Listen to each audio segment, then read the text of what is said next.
The president managed in the span of 2 paragraphs to be condescending as a matter of race and insulting as a matter of gender. Here we have a veteran African-American reporter who's covered the White House, who is categorically respected. And he says to her that, first he acts like he's not aware of the Congressional Black Caucus, which is the oldest such caucus on the Hill. And then he says, well, he hasn't met with them, but he'd like for April Ryan, a journalist, to be his scheduler and secretary. She is a veteran journalist. That is insulting, both as a matter of race and as a matter of gender. And so, is he saying that with respect to other caucuses on the Hill? Is he saying that with respect to the male journalists? This is ridiculous, but it is a metaphor for the president's views on race, generally speaking. The network that she works for, that April Ryan works for, advertises itself as the only African-American owned radio station. In other words, it's all about being African-American.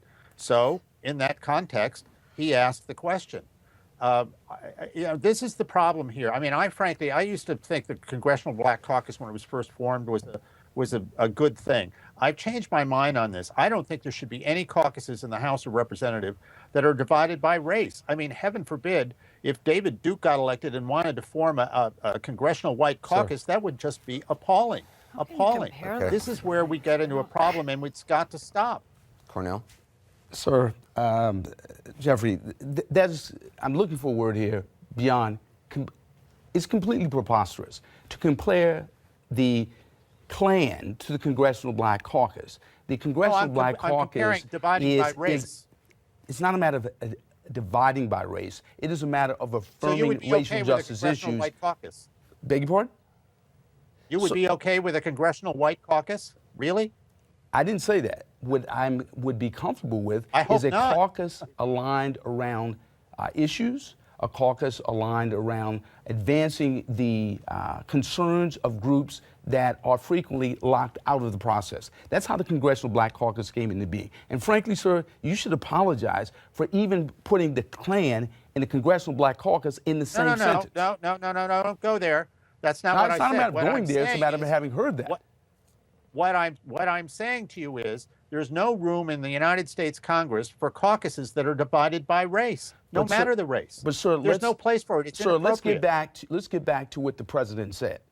The president didn't seem to recognize the oldest such caucus on the Hill.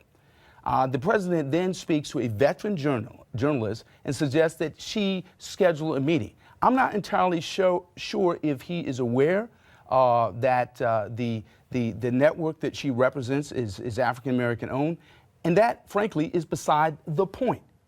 Her job is to cover the news. Her job is not to act as an emissary or messenger or scheduler for the President of the United States. Jeffrey, the only thing she has in common with people in the Congressional Black Caucus is that she's black. So, I mean, it's essentially, isn't it saying, I mean, when I saw it, I was like, he's asking one of the few African-American people in the room if she knows the people on the Congressional Black Caucus and can therefore she make a call and set up a meeting. It just seemed odd, this is exactly where we get off track all the time.